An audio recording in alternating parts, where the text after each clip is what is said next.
Muito bem, a gente viu então aí na nota, né, a questão de todo esse controle, né, Luiz Paulo, da doença.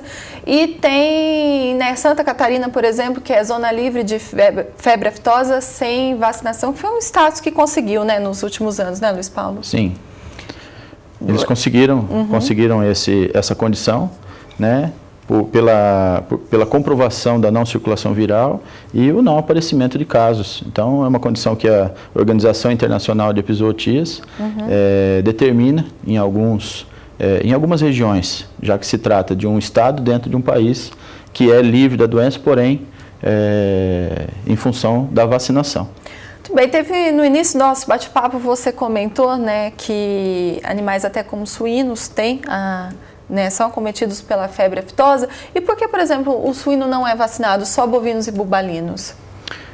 Isso faz parte de uma ação que está embasada dentro do programa nacional. Certo. E esses animais se comportam como sentinelas. Então, por isso que eles não ganham vacina. Então, é uma maneira, é um espelho, né? É uma ferramenta de, digamos assim, observação. Caso haja uma circulação viral naquela região, esses animais irão adquirir a enfermidade prontamente, né? Uma situação que é prevista pelo programa seria, após a identificação do surto de uma propriedade, os animais seriam eliminados, essa propriedade passaria por um tempo que a gente chama de vazio sanitário, sem animais, e após esse prazo seriam introduzidos bezerros não vacinados nessa propriedade, que também agiriam como sentinelas. Depois de um período, em torno aí de 30 dias, sem qualquer manifestação clínica da enfermidade nesses bezerros, a propriedade é destravada comercialmente e aí as suas atividades são retomadas. Muito bem, a gente recebeu uma pergunta do Gerson, lá de Goiás. Gerson, muito obrigada pela sua participação. Ele faz uma pergunta, Luiz Paulo, um pouco aberta, assim, quando o Centro-Oeste vai estar livre desse problema? É possível prever, Luiz Paulo? Entenda que essa previsão é uma estimativa, né? Certo. Vai depender da região como um todo se mostrar livre de manifestações clínicas, né? A gente, quando eu falo a gente, eu quero dizer o país, o MAPA, ele é muito ávido em informar todas as inspeções com relação à circulação viral. E esses relatos são passados à OIE. A OIE é que determina se a região apresenta alto, médio ou baixo risco. Então, essa região hoje é considerada de médio risco, né? E, portanto, considerada pela OIE como livre na doença com vacinação.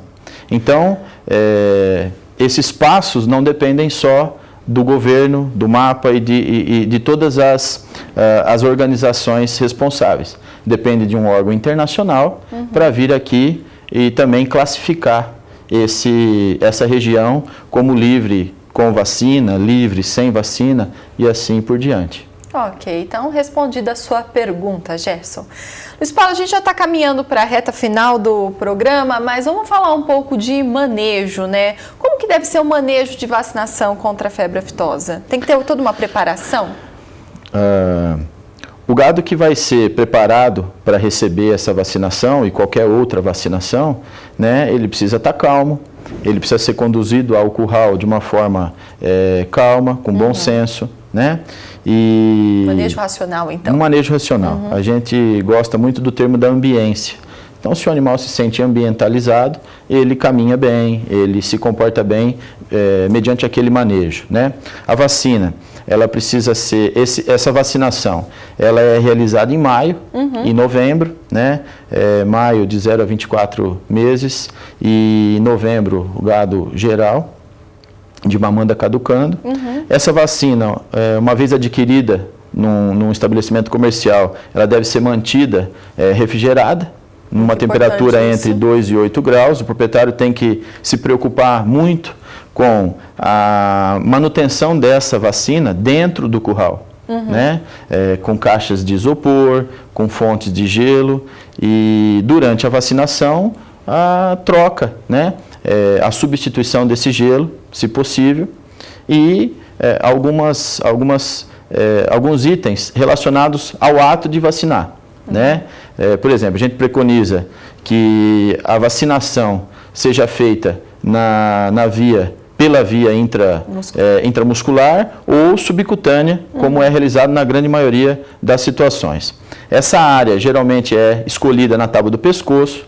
A pistola multidoses é dirigida ao animal de cima para baixo. O couro deve ser furado em uma única vez.